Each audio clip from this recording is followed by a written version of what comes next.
Hello, this is Nita with LXV Wine, and back again with beautiful wines and spices. Presenting today something that is actually Kunal's favorite, but since he doesn't like to be on camera, here I am presenting his favorite wine. This is Tempo, it's Cabernet Franc Merlot.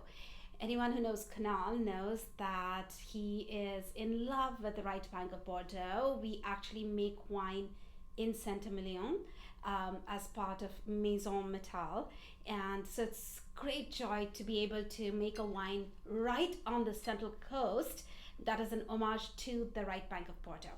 So this is Merlot Cabernet Franc, very a very traditional blend for Bordeaux, but usually you will have the Merlot leading the Cabernet Franc. It's just a little bit quite the opposite. It's almost 50-50. The idea with bringing Cabernet Franc and Merlot is just juxtaposition of two wines that have such distinct things to offer. Very similar to how you would do Cab and Syrah, but the language is very, very different. So let's taste this wine together.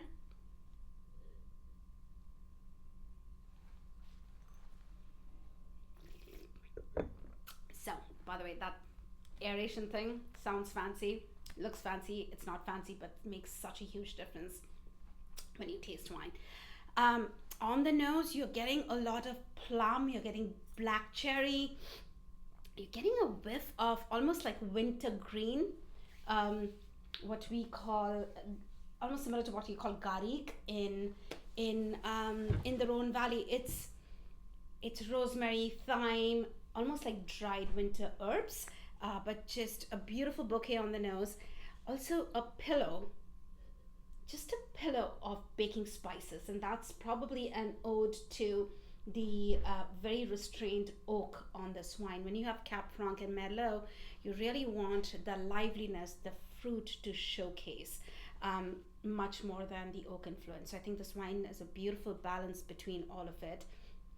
On the palate, oh, very dusty tannin. I was describing this wine in an earlier video, which we actually paired with the wrong spice, so we are redoing it.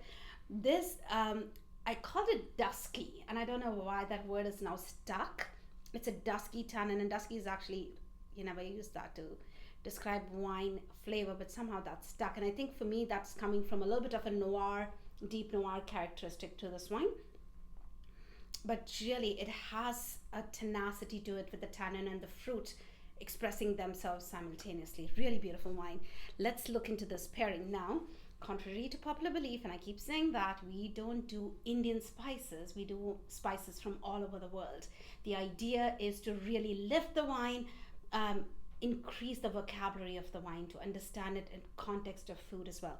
So this is one of our favorites, home favorites, and our club favorite. This is, we call it smolder notes. It's Lapsang Souchong tea, smoked tea from China. That's sarsaparilla, rosemary, thyme, and a few other spices. Smoked paprika as well. Think about barbecue. Think about campfire. These are two words we get to hear a lot when our club members taste the spice. So let's give it a try now. Another principle about food and wine pairing, we do it on the basis of mirroring, complementing, contrasting, depending upon the wine. To me, this wine just spoke of such intensity that I wanted to lean in more towards the contrasting flavors, hence the smokiness of the Lapsang Souchong tea, bitterness of the tea, smokiness of the paprika, and then really that undercurrent of rosemary and thyme is to complement the Cab Franc in the wine. This is like honestly in itself a meal. It's like having something that just came off the barbecue with smoky notes. It's pretty cool. Let's try it with the wine.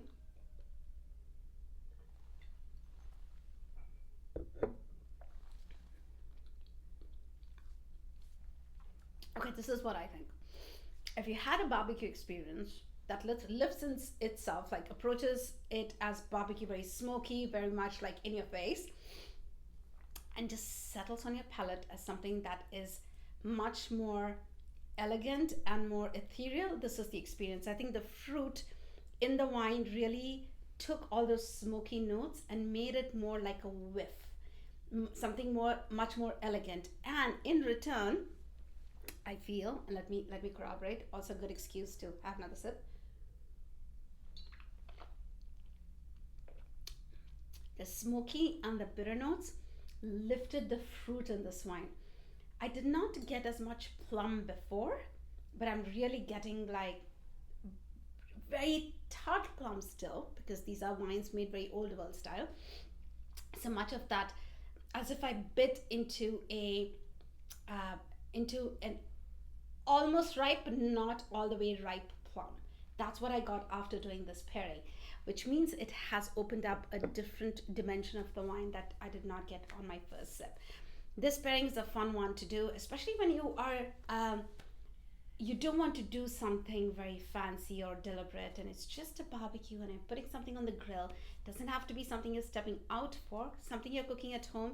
Dust the spice maybe in the middle of winter when you want to feel like, hey, I may have stepped out in my summer memories, and then just dust this with this spice just to give it a little bit of that smoke and that whiff, and then pair it with this wine.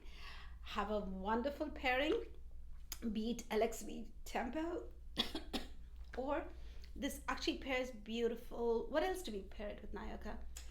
The smolder notes. Uh-huh. I have a colleague of mine. Franc. Oh, the Cab Franc, which Yes, the Cab Franc we was also are going to pair it with a different spice, but a Cab Franc will also pair beautifully with this wine. So try, experiment. It's fun doing that. You go to a restaurant, ask for 5 glasses of wine. You look fancy doing that anyway.